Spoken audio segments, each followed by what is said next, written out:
झारखंड की राजधानी रांची में कांग्रेस द्वारा आभार समागम का आयोजन किया गया, जिसमें राज्य के 24 जिलों के सभी कार्यकर्ता पदाधिकारी जो है यहाँ पर मौजूद होंगे और यहाँ पर समागम कार्यक्रम की शुरुआत की गई है। मुख्य रूप से झारखंड के जो प्रभारी हैं गुलाम अहमद मीर वो आएंगे और वो यहाँ पर कार्यकर्ताओं में जोश भरने का काम करेंगे, क्योंकि झारखंड विधानसभा चुनाव में जिस तरह से कांग्रेस को अपार सफलता मिली है और यहाँ पर उनकी सरकार बनी है, तो इसको लेकर कहीं ना कहीं से कार्यकर्ताओं में उत्साह का वर्धन है और 2029 में होने वाले चुनाव को लेकर भी तैयारियां अभी से शुरू करने की बात कही जा रही है।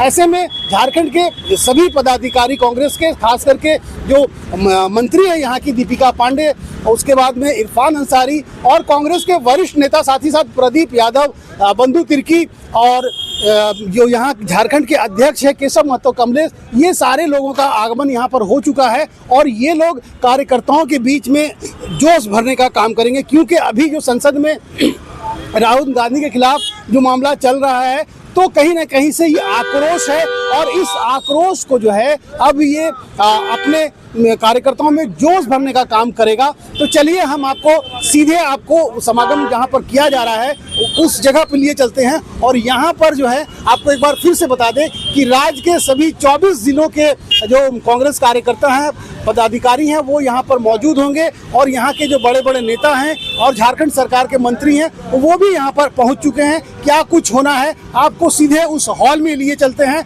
और देखते हैं कि कार्यकर्ताओं में किस तरह से जोश भरा जा रहा है। मिशन होगा उसको घर घर तक पहुंचाने का काम हम सबको करना है। मैं यही 2-3 बातें कहने के लिए आज का ये पूरा लीडरशिप मुझे याद है जब चुनाव से पहले इसी तरह के कोरम में हम बोले थे, मैंने कहा था सारे वर्कर, सारे वेल ड्रेस्ड लोग, हर एक आदमी अपने आप को एमएलए देखता है, मंत्री देखता है। कई लोगों ने कहा कि ये कब तक 4 ही मंत्री चलेगा, तो मैंने तब यहाँ बात कही थी कि जो हिस्सा मिलेगा उसमें थोड़ा सा बढ़ के दे दो और आपको बढ़ के रिटर्न भी मिलेगा। मगर जो स्थितियां बनी तो अगर बढ़ा नहीं पाए मगर कम से कम अपना मार्का मैनेज किया, मैं उसके लिए भी आपको आज मुबारकबाद देना चाहता हूं। थोड़ा सा धक्का मारते तो स्कोप थी हमारे, समझ लीजिए थोड़ी सी कमी की वजह से, वो कैंडिडेट की खुद की कमी रही या कैंडिडेट के एरिया में किसी एक व्यक्ति की कमी रही या कुछ व्यक्तियों की कमी रही। 6 सीटें हमारे पेट में होकर निकल गई। 6 सीटें, अगर 6 सीटें वो आ गई होती तो आपका स्कोर कितना होता? बोलो तो सही। देवगढ़ वाला बोल ही नहीं रहा, उसको यकीन ही नहीं आ रहा है। एक बार बोलो, अगर वो 6 सीटें आई होती कितनी आती? अभी भी नहीं बोल रहे, वो पीछे वाले नहीं बोल रहे। जिसने काम ही नहीं किया उसको यकीन नहीं आ रहा, जिसने काम किया है उसको लग रहा है। अगर वो 6 सीटें आई होती तो कितने बनते? तो 22 होता तो आज शक्ल कुछ और होती। अब मैं आज कहूं यहां पर तो फिर दूसरी जगह रिएक्शन आएगी और बैनर न्यूज वही बनेगी। आपको समझ आ रहा है ना मैं क्या कह रहा हूं? थोड़ी सी हिम्मत रखी होती, एक जगह पर 137 वोट की कमी न रहती, एक जगह पर 400 वोट की कमी न रहती, एक जगह पर एक मजबूत फॉर्मर मिनिस्टर उम्मीदों से हटके, उसने बेचारे ने खुद कोशिश की होगी, की भी रह गया। एक विधायिका जी, यहां तो असेसमेंट हो रही थी कि अगर झारखंड में, देश दुनिया की एजेंसीज कह रही थी कि झारखंड में कांग्रेस को 5-6 से ऊपर नहीं आएंगे और हमारे अपने सहयोगी कह रहे थे, दिल्ली तक खबरें पहुंचा रहे थे, मगर उस 5-6 में भी हमारी कैलकुलेशन थी अगर पहला अकाउंट खुलेगा, बिस्मिल्लाह भी होगा तो उसी जगह से होगा जो विधायिका हार गई।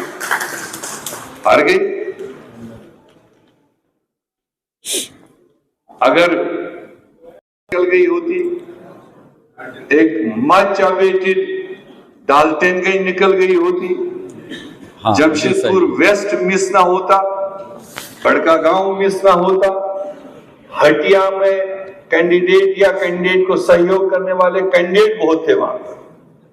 मांगने वक्त हटिया में इतने कैंडिडेट थे जितने पूरे झारखंड में नहीं थे। और मैंने मार्का लगा रखा है, जो कल टिकट मांग रहा था वो लिस्ट हमारे पास है। जो टिकट मांग रहा था उसके पोलिंग बूथ का रिजल्ट मैं जरूर देखूंगा और दिल्ली तक पहुंचा दूंगा। अब तो एक मिशन खत्म होने के बाद दूसरे मिशन पर लोग निकलेंगे बायोडाटा लेकर, मगर ये आप सुन लेना, जिस किसी को बायोडाटा आगे बढ़ाना है आपका हक है, आपको बनता है, मगर जरूर अपने पोलिंग बूथ का मैं ज्यादा नहीं मांगूंगा, कोई विधानसभा का रिजल्ट नहीं मांगूंगा, कोई डिस्ट्रिक्ट का नहीं मांगूंगा, प्रदेश का नहीं मांगूंगा, अपने जिले के अपने बूथ का जो भी बायोडाटा बनाए पहले ऊपर लिखे मैं इस विधानसभा के इस बूथ नंबर का रहने वाला हूं और इस बूथ नंबर का रिजल्ट 2024 का ये है। वो चाहे कांग्रेस का कैंडिडेट रहा हो, चाहे जेएमएम का रहा हो, चाहे आरजेडी का जो कोलिशन में रहा है, तो डेफिनेटली अपना बायोडाटा मैं ऊपर अपने बूथ का रिजल्ट जरूर लिखूंगा, वो आपका पहला माइलेज होगा। दूसरी बात, मैंने ये 6 का नाम लिया, ये हाथ से चला गया, एक उसमें और है बागमारा, जलेश्वर महतो जी का। ओवर कॉन्फिडेंस में हम लगातार ढंडोरा उसको पीटते रहे, मल्टीपल तरीके से जाते रहे, तमाम सीनियर लोगों को भेजते रहे, मगर मुझे समझ नहीं आ रहा है कुछ लोगों ने जिंदगी कैसे पासान की है, जिनको इतना ना समझ आए कि मैं कहां समंदर में फंस रहा हूं।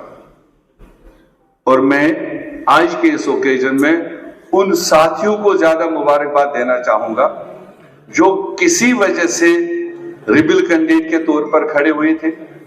पार्टी के ही लोग किसी न किसी तरीके किसी न किसी जगह खड़े हुए थे, मगर जिन्होंने पार्टी की अपील पर अपना नामांकन वापस लिया और पार्टी की इज्जत रखी, मैं उनको दिल से मुबारकबाद देना चाहता हूं। हमने कहा था मांगने का हक सबको है, मगर पार्टी का जब फैसला आता है वो पार्टी का फैसला है। तो इसलिए उन साथियों को भी यहाँ पर बहुत बहुत बधाई। मैं आपने आपसे एक तरह से हाथ उठवा के शपथ लिया कि इस देश में जो राजनीति हो रहा है,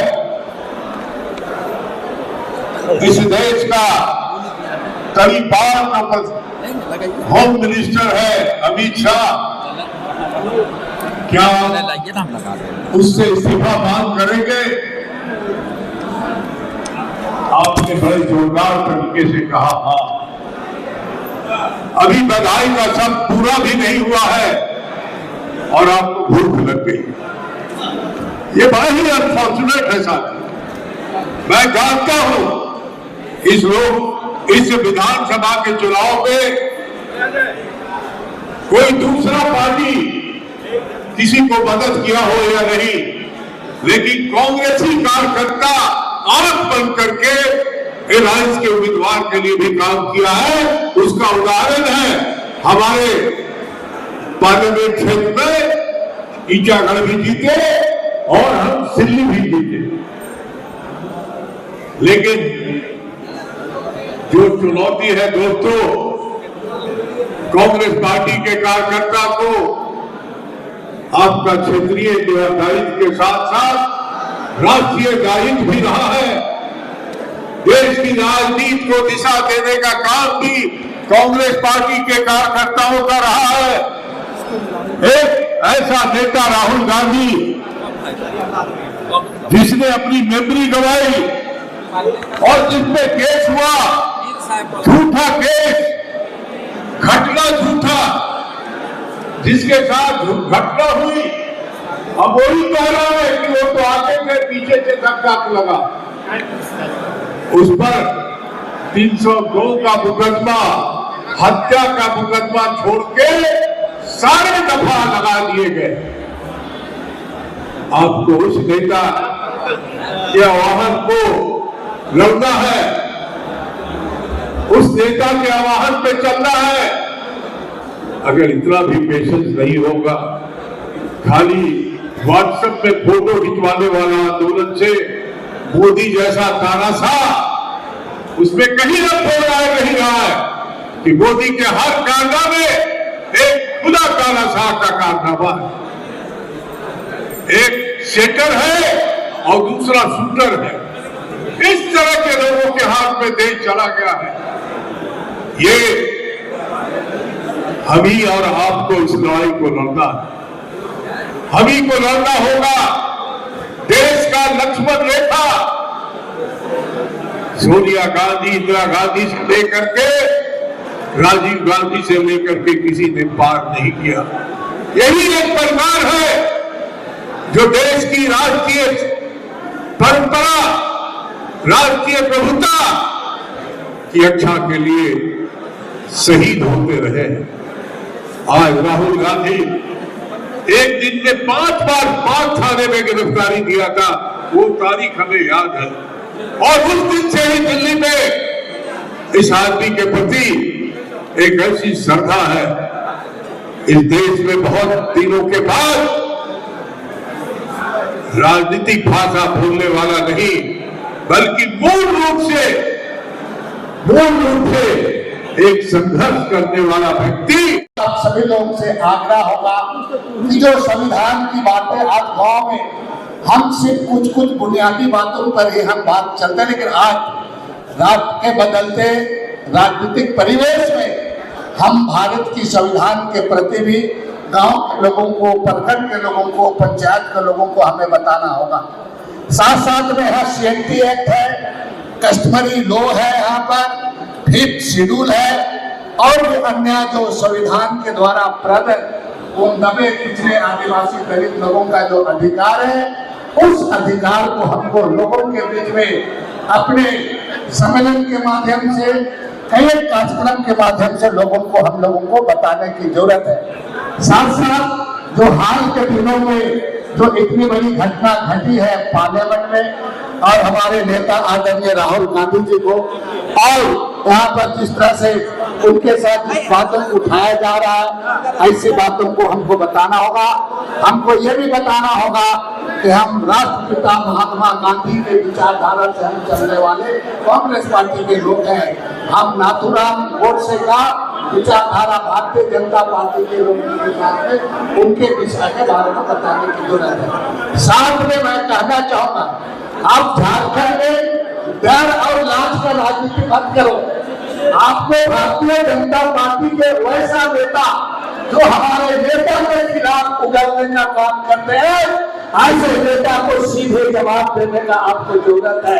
तभी हम भारतीय जनता पार्टी को यहाँ पर दस्ताना दूर कर सकते हैं। इसलिए बहुत सारे भारतीय जनता पार्टी के नेता है, कंप्लेन से लेकर जिला ऐसे नैरेटिव सेट करते हैं, ऐसे चीजों में लोगों को हमारे झारखंड में परोसने का काम करते हैं। उनका जवाब देने के लिए हमें भी आपको जैसा तैसा जवाब देना है, इसके लिए तैयार रहना कि भाई हम सबके सामने चुनौती है। 2 तरह की चुनौतियां हैं। पहली चुनौती तो हमारी सरकार है, जो अपेक्षाओं के साथ जनता ने सरकार बनाई है, आपकी मेहनत और मशक्कत ने रंग लाया है। हम सरकार में हैं, हमारे मंत्री हैं, हम सब विधायक हैं, हम विधायक दल के लीडर हैं, पूरी पार्टी है। उन अपेक्षाओं में हम कैसे खड़ा होते हैं, ये हमारे सामने चुनौती है। और बिना पूरी पार्टी के लगे यह चुनौती पूरा नहीं हो सकता। फिर से एक बार लगना होगा उन चुनौतियों को पूरा करने के लिए, क्योंकि हमारा लक्ष्य है कि हमारी सरकार बने, कांग्रेस की सरकार बने, कांग्रेस मजबूत हो। थोड़ी मेहनत और मशक्कत करनी होगी। पहली चुनौती तो ये। और दूसरी चुनौती जो देश की परिस्थिति है, जिसके जिक्र सबने किया, एक चर्चा का विषय, जिसकी गूंज केवल देश नहीं पूरी दुनिया में गूंज रहा है, उन चुनौतियों के साथ कदम से कदम ताल मिला के चलना, ये भी हम सबकी चुनौती है। भाई उस चुनौती में हम कैसे सक्सेस हो, कैसे हम संकल्पों को आगे बढ़ाएं। मैं केवल 2 बातों का जिक्र करना चाहता हूं कि भाई ये लोकसभा में हुआ वो सोची समझी साजिश थी, वो कोई अनायास नहीं हुआ, ये अनायास नहीं हुआ। इसको नहीं कह रहा कि अनायास नहीं हुआ, उसके बारे में कह रहा हूं।